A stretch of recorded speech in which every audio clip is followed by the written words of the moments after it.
Segunda Reis 7:1 diz assim: disse Eliseu: ouve a palavra do Senhor. Assim diz o Senhor: amanhã, por estas horas, haverá uma medida de farinha por um ciclo, 2 medidas de cevada por um ciclo à porta de Samaria. Podeis nos assentar.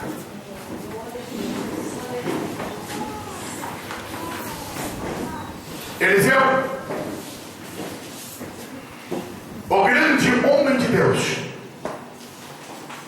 que foi o sucessor de Elias e que teve um ministério de grande êxito na nação de Israel.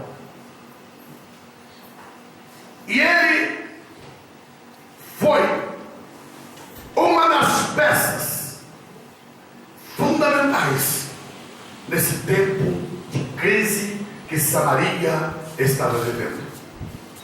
No final do capítulo 6, do versículo 24 a 33, está narrando a crise que havia impetrado sobre essa cidade. Samaria era a capital do reino do norte, a capital de Israel. O rei Jorão, que era descendente de Acabe, reinava nesse período. E Ben-Hadad, rei da Síria, cercou Samaria.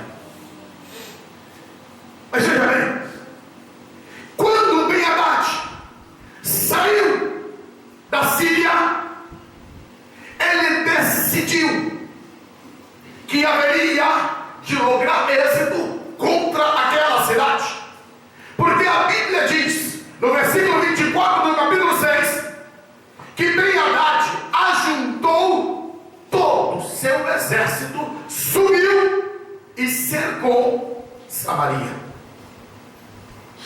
Ben-Hadad não foi para ali com alguns homens, ele não foi para intimidar, ele não foi para dar recado, ele foi para cercar e tomar aquela cidade. Por esta razão, ele tomou todo o seu exército, tomou todo o seu poderio militar e foi contra aquela cidade, com este intuito de tomá-la. Meus amados, há uma palavra de Deus concernente a você.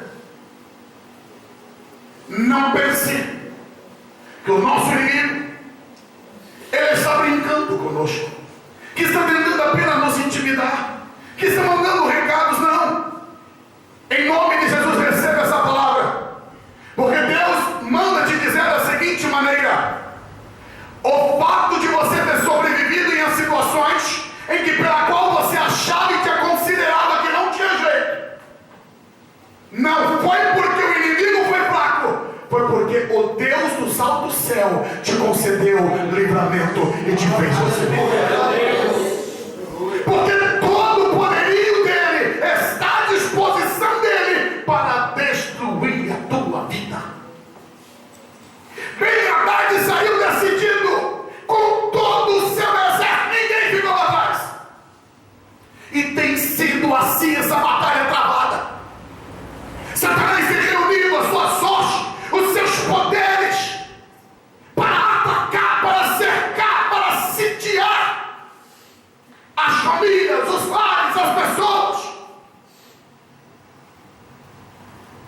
E por que sitiar, irmãos? O sítio, o cerco, ele gera enfraquecimento, empobrecimento. O cerco produz inércia, tira as possibilidades de luta, tira as possibilidades de se conquistar. Na cidade de Samaria estabeleceu-se uma grande crise por causa daquele cerco que a Síria proporcionou. A Bíblia diz, no versículo 25, houve uma grande fome em Samaria. Entenda, não está dizendo que houve fome. Não, está dizendo que houve uma grande fome.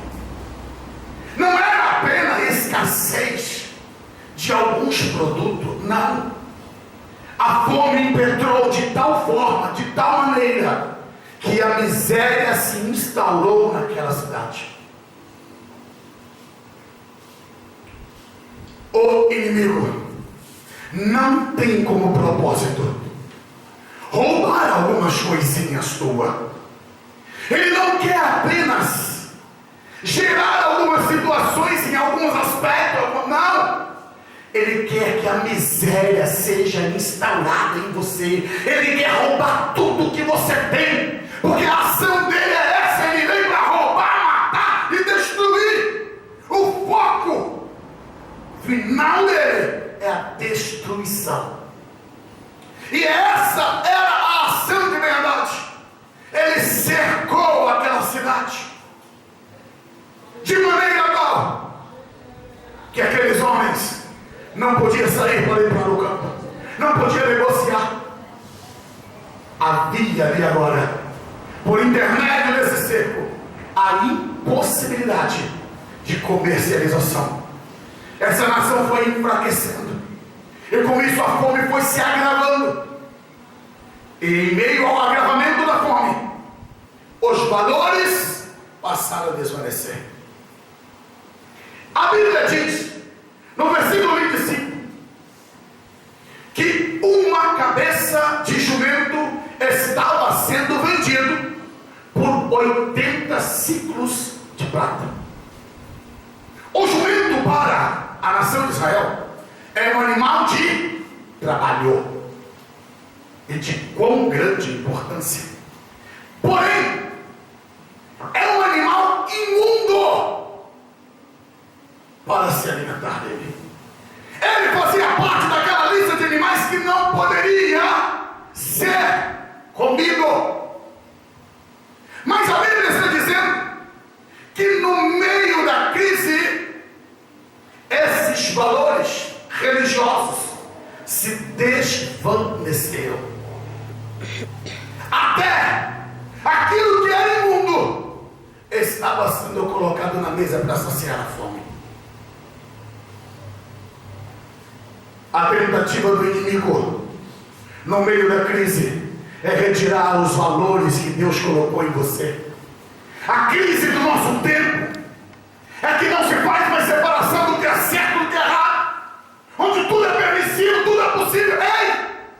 Deus não libera o pecado em qualquer ocasião. Não existe liberação. Havia uma crise instaurada, sim, mas aquilo que é impuro, seja no tempo da crise ou fora da crise, continua sendo impuro. A nossa juventude hoje vem enfrentando uma série de problemas consequentes à sexualidade, porque a modernidade hoje prega que é liberal. O jovem faz o que quer. Os tempos são outros. Não, agora é diferente. Ei, amado, a mesma santidade que Deus exigia 2000 anos atrás é a mesma santidade que Deus exige de mim e de você hoje. Deus não muda, a sua palavra não muda porque é imutável.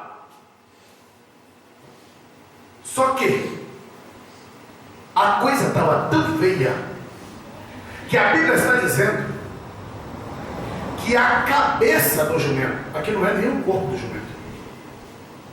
Se o corpo do animal já era imundo, imagine a cabeça. A cabeça do jumento estava sendo vendida por 80 ciclos de prata. Um ciclo pesa cerca de 15 a 16 gramas. É uma continha fácil de fazer. 80 vezes 15, irmão, vai dar 1.200.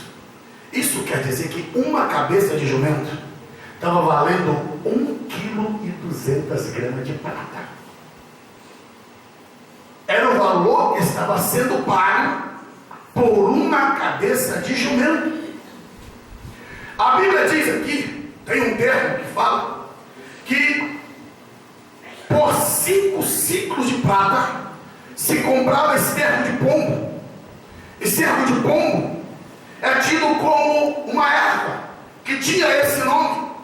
Uma erva de pouco valor comercial estava valendo cerca de mais ou menos 75 gramas de prata.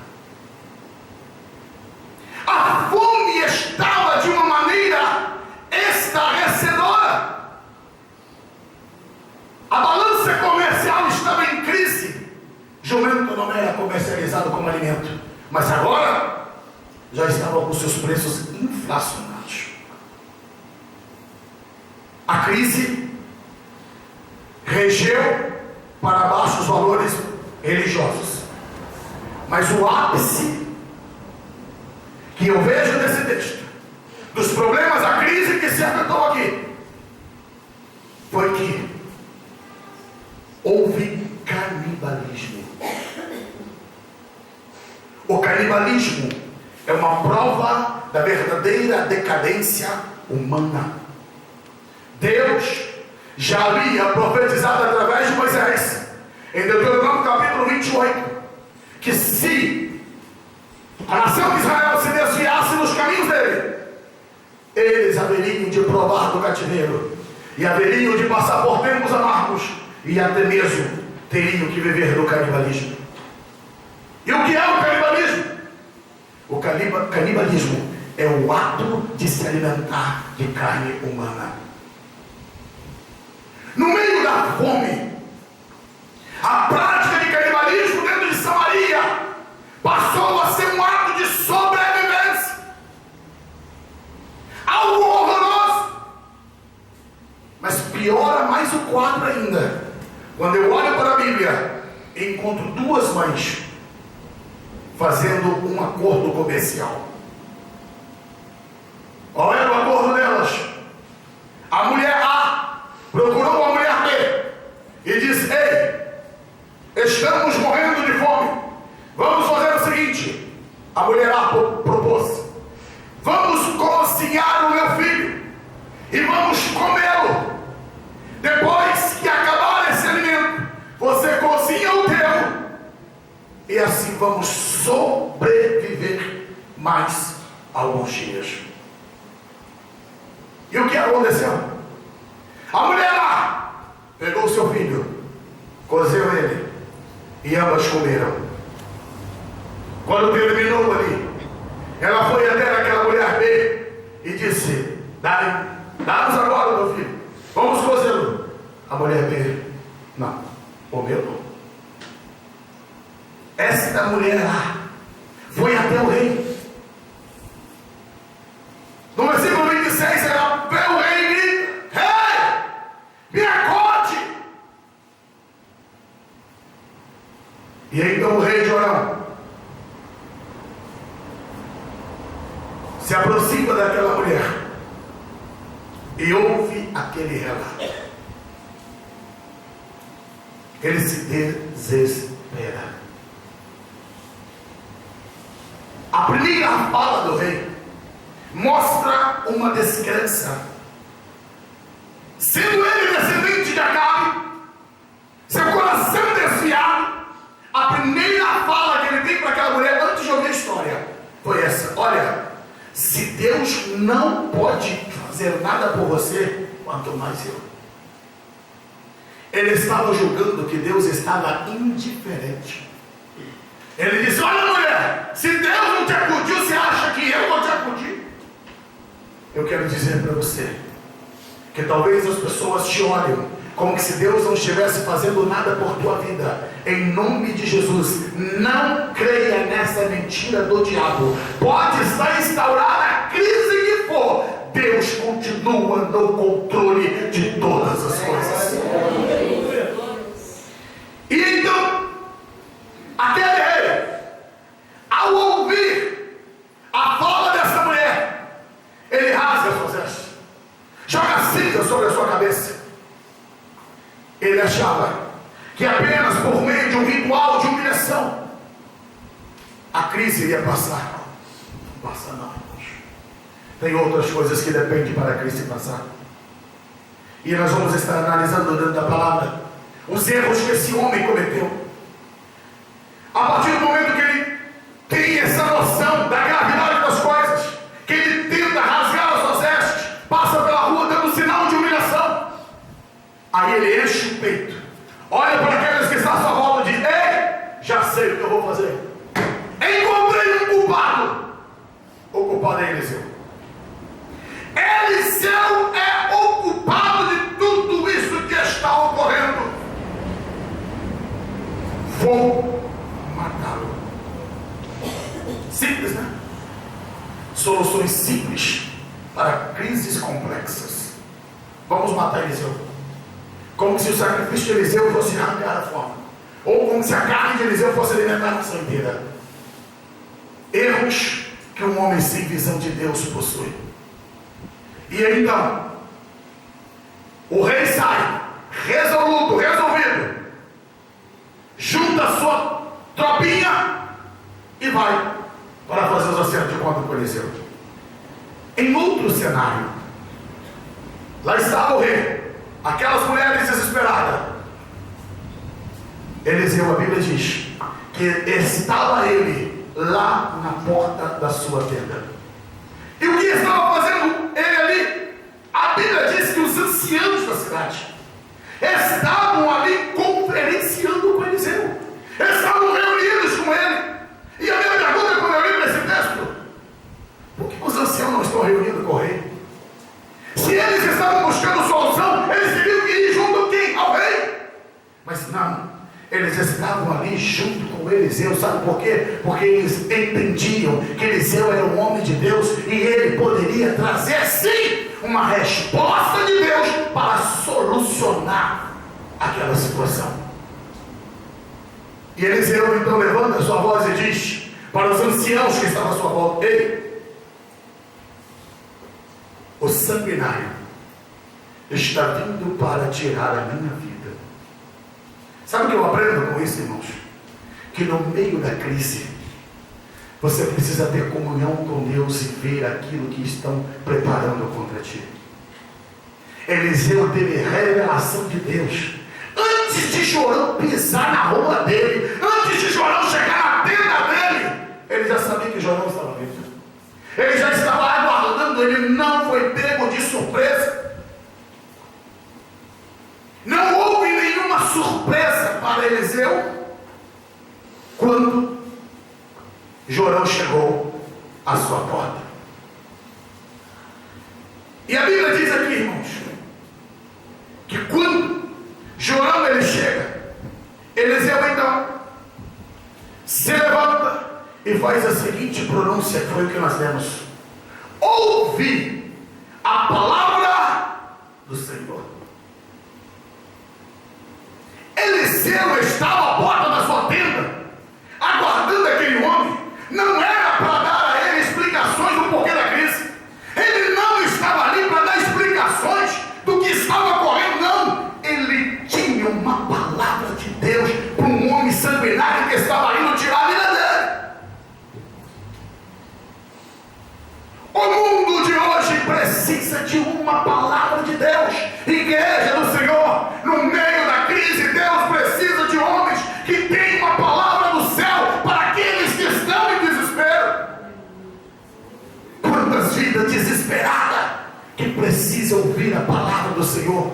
Não é filosofia, não é conceitos teológicos, não são teorias. Precisa de uma mensagem de Deus.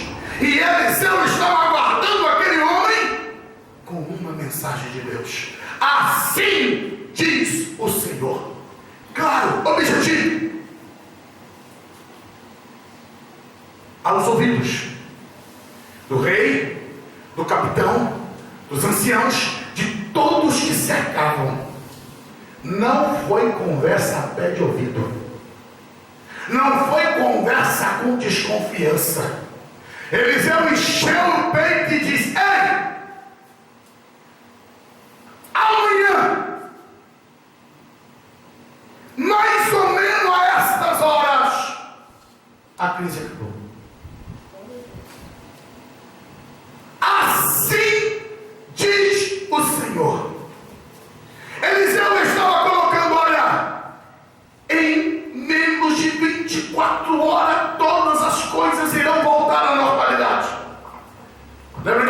você quanto é que estava valendo a cadeia do jumento? Mais de 1 quilo de prata. Sabe o que é que Eliseu está profetizando aqui? Eliseu está profetizando que 8 quilos de farinha de trigo iria ser vendido por 15 gramas de prata. Qual é a possibilidade disso? Zero. Isto era impossível.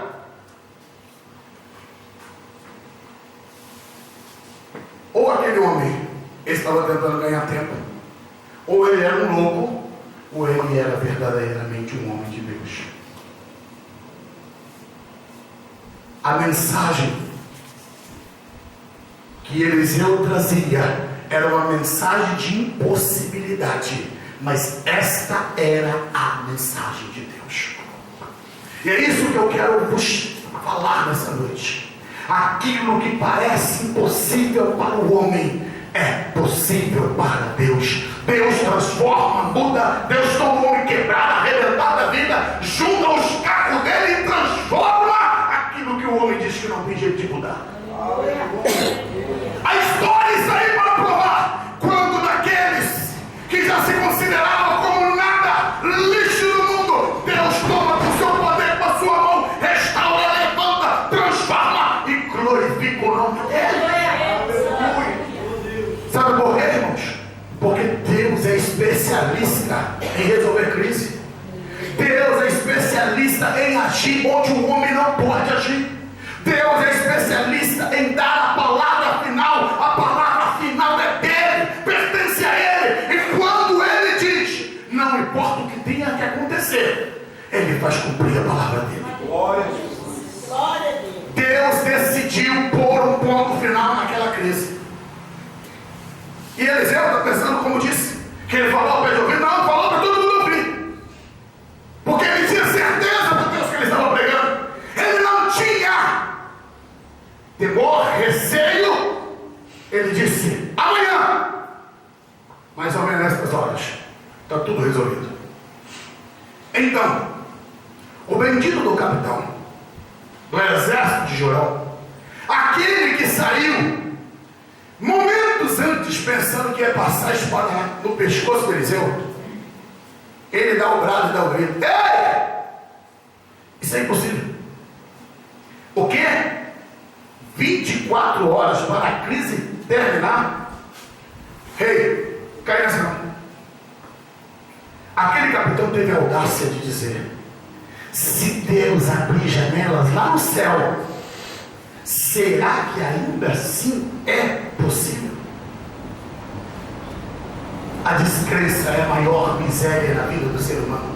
A incredulidade leva o homem a comer da sua própria miséria. E este homem foi um homem incrédulo. Ele não duvidou da palavra de Elias, ele estava duvidando do próprio Deus. Ele está dizendo, se Deus abrir janela, será que ainda assim se resolve a crise? Então, essa não estava pronta. Quando Jorão veio encontrar com Eliseu, a palavra do Senhor já estava pronta. Com essa atitude de incredulidade, aí veio uma palavra prontinha, quentinha na hora para aquele homem. Ei, você vai ver o que Deus vai fazer, mas você não vai provar de nada. Você só vai olhar que Deus cumpre o que fala, mas você não vai ter o prazer de colocar um grão na tua boca, porque você duvidou do que Deus falou. E então, o que acontece aqui, irmãos? O escritor para a cena e começa agora a narrar o outro cenário, que já é do cenário do milagre. Quando eu olho para a Bíblia e vejo Deus agindo de tantas formas, tantos meios para socorrer o seu povo, esse texto me deixa extasiado com a maneira e o método com que Deus trabalhou. Eliseu transmitiu a palavra, entregou, disse que dentro de 24 horas vai ser resolvido. Sabe o que ele fez? Vou descansar. Sabe por quê? Porque a quem competia, a competência de fazer cumprir aquela palavra não era de Eliseu, era do Deus dos altos céus. E então, após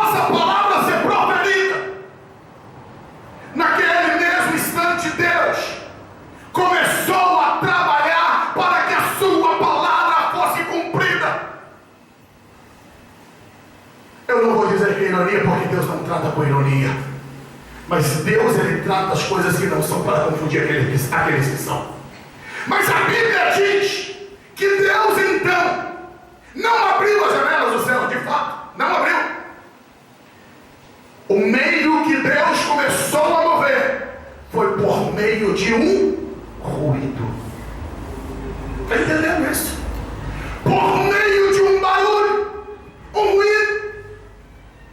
Lá no meio do arraial dos filhos, começou a gerar entre eles um barulho.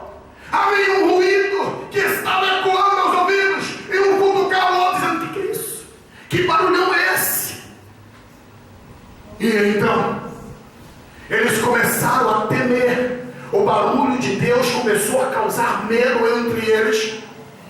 E eles então começaram a pensar: ei, tem um exército grande vindo contra nós.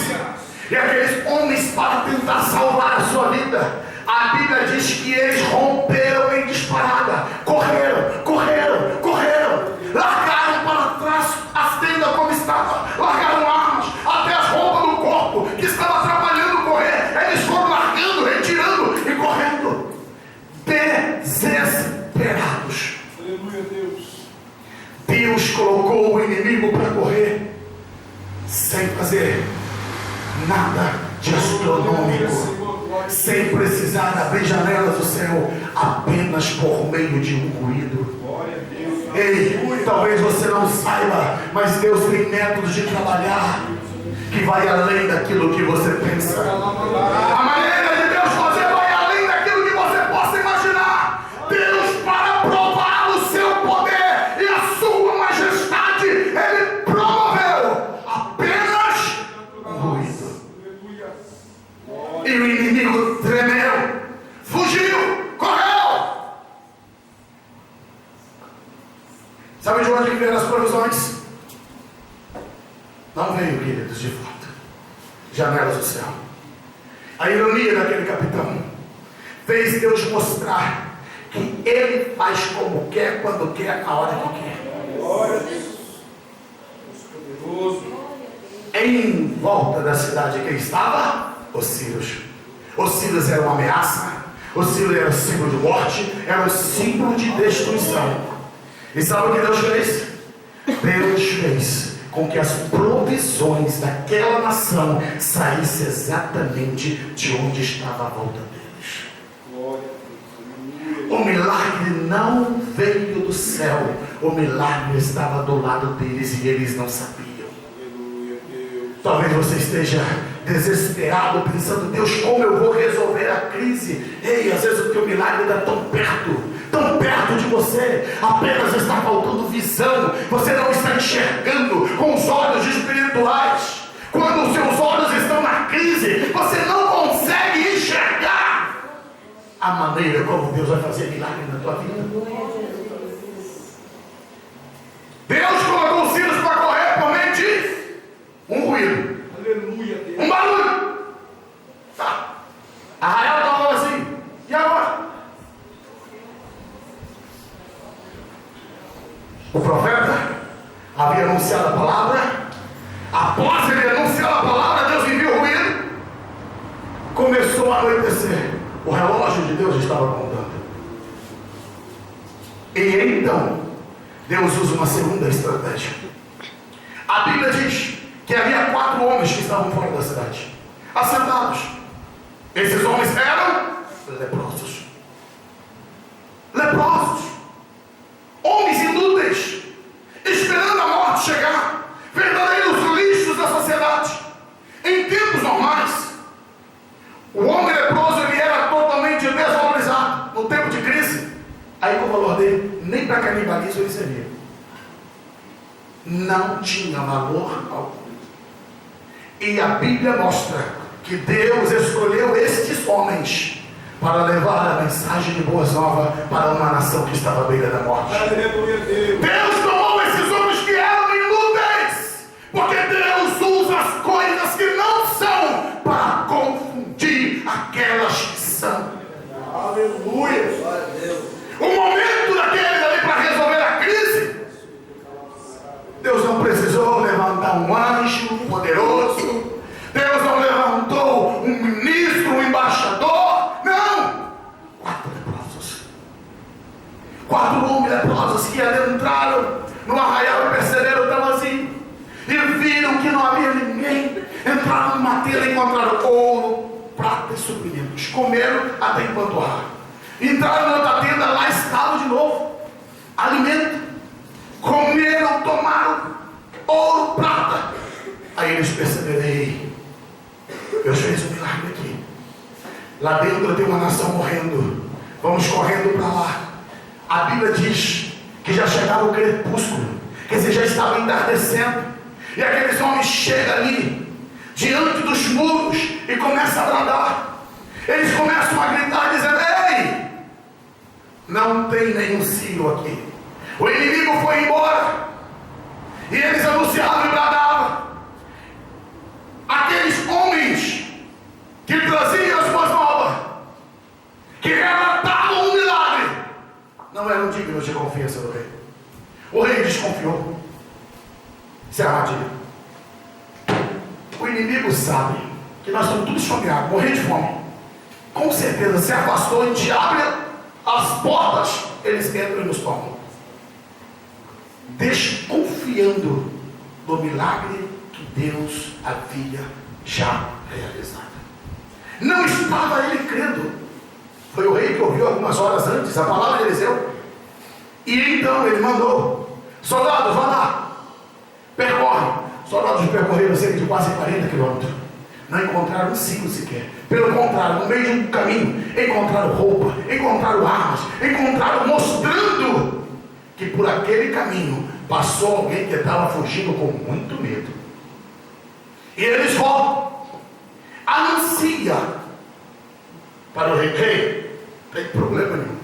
Não sei o que aconteceu, não sei o que houve, mas o arraial está livre. A 40 quilômetros de distância aqui, não encontramos nenhuma alma sequer dos filhos. A Bíblia diz, irmãos, que a partir do momento que chegou no ouvido do povo que estava lá esfomeado lá dentro, no meio da noite, aquele povo saiu, cidade afora, saqueando aquelas tendas. E aí entra a questão: os sírios, para que eles fizessem aquele estado de sítio, eles levaram consigo uma despensa para aguentar meses de cerco. Eles tinham mais do que um supermercado. Eles tinham provisões para muitos meses. E o povo de Israel sai da cidade de Samaria para tomar do estoque do inimigo tudo de graça, sem custar nada para o bolso deles. Quanto custa? Nada. Aqueles que estavam pagando 1,2 kg de prata por uma cabeça de jumento, estavam agora havendo uma fartura, comida para todos. E foi a madrugada inteira, o povo entrando, saindo, o sorriso, aquilo que outrora era desventura, tristeza, pavor, medo. Havia um sorriso, um júbilo, uma alegria no meio daquele povo. E o rei, talvez já pensando, nos processos comerciais, ele pensou: epa, já que eu tenho estoque lá fora, eu vou organizar esse povo, porque quem sabe eu consigo ainda segurar um pouco e depois eu comercializo. E o que ele faz? Resolve colocar ordem em povo esfomeado. Chama o capitão dele e diz: ei, vamos organizar agora. Você vai ficar lá na porta e você coloca a ordem, vai sair de tanto em tanto. E aquele capitão vai para a porta, chega lá, olha, vê o milagre de Deus, o povo sorrindo, comendo, o povo se jubilando. E quando ele tenta impedir o primeiro grupo de passar, o que acontece, irmãos? O grupo passa por cima dele. Viu com os olhos o milagre, foi pisoteado, morreu na porta do milagre e não teve o prazer de experimentar absolutamente nada. Sabe por quê? Por incredulidade. Viu, mas avô viu, mas não desfrutou, porque ele duvidou da palavra do Senhor. Eu aprendo com esse texto bíblico, no capítulo 17, no versículo 16, a Bíblia diz assim: então saiu o povo e saqueou o arraial dos ciclos. Assim houve uma medida de farinha por um ciclo e 2 medidas de cevada por um ciclo, conforme a palavra do Senhor. Aquilo que Deus falou se cumpriu. O fim da fome acabou. Sim, a fome, a crise foi embora, terminou.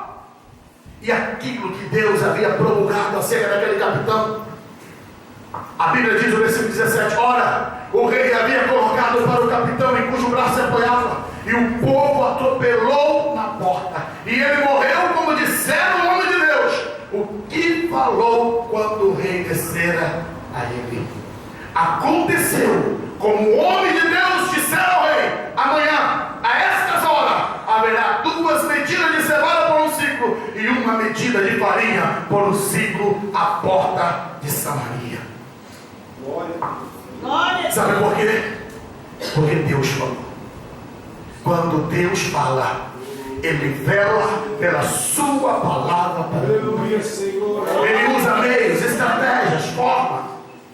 Talvez eu e você pensaríamos em inúmeras maneiras de resolver aquela crise. Mandar um exército para derrotar os sírios, mandar carruagens para levar mantimento. Deus preferiu usar o ruído, o mero barulho. Deus preferiu usar a dispensa do inimigo, a dispensa dos sírios, para servir ao seu povo. Os teus olhos podem não ver, irmão. O teu entendimento pode não conseguir compreender. Mas saiba, creia nisso. Deus está trabalhando em prol da tua vida. Isaías, ele diz: eis que os meus caminhos são muito mais altos que os vossos caminhos. Eis que os meus pensamentos são muito maiores do que os vossos. Assim diz o Senhor. Glória a Deus. Os caminhos de Deus são mais altos do que os teus. Existem muitos porquês na tua vida que poderá não ser respondido.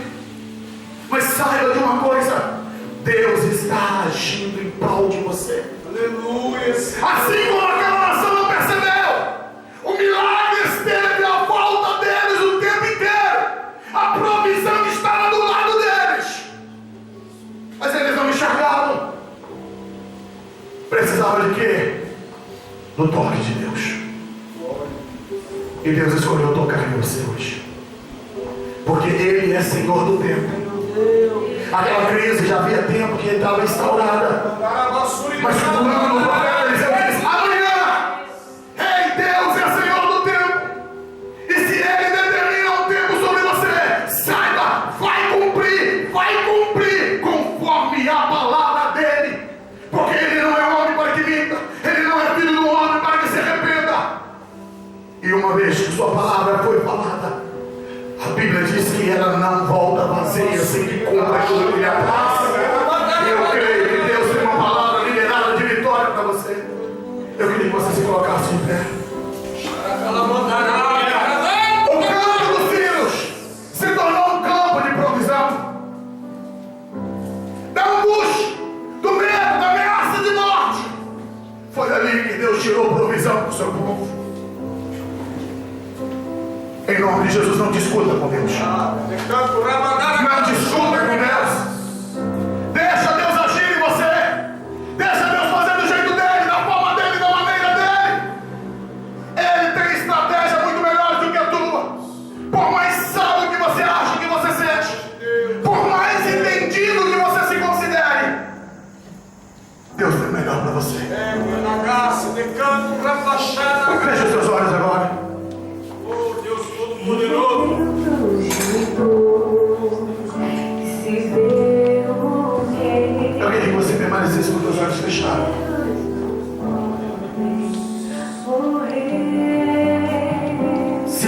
receber oração.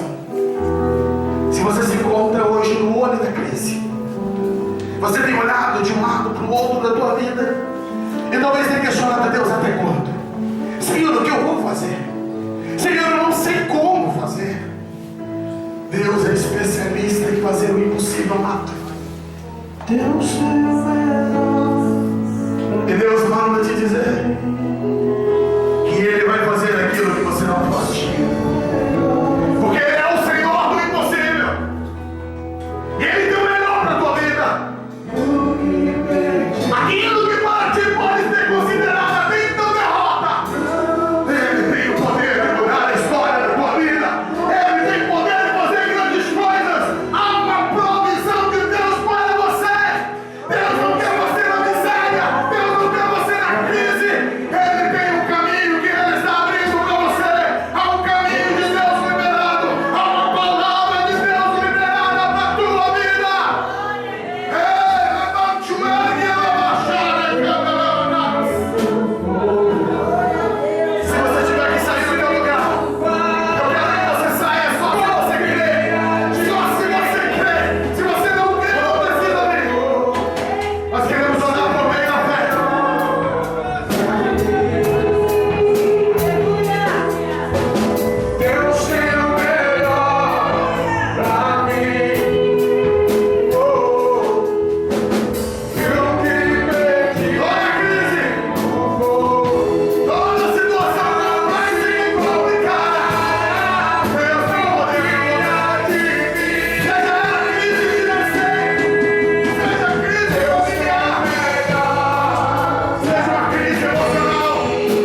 palavra dele muda tudo. Aleluia, Senhor. Olha. E o tempo perdido é recuperado, restaurado. Quando aquele povo saiu para fora e viu toda aquela provisão, tudo que havia neles era júbilo. A tristeza ficou esquecida. A angústia foi embora. Sabe por quê? Porque havia prosperidade. Havia mais do que eles tinham pedido.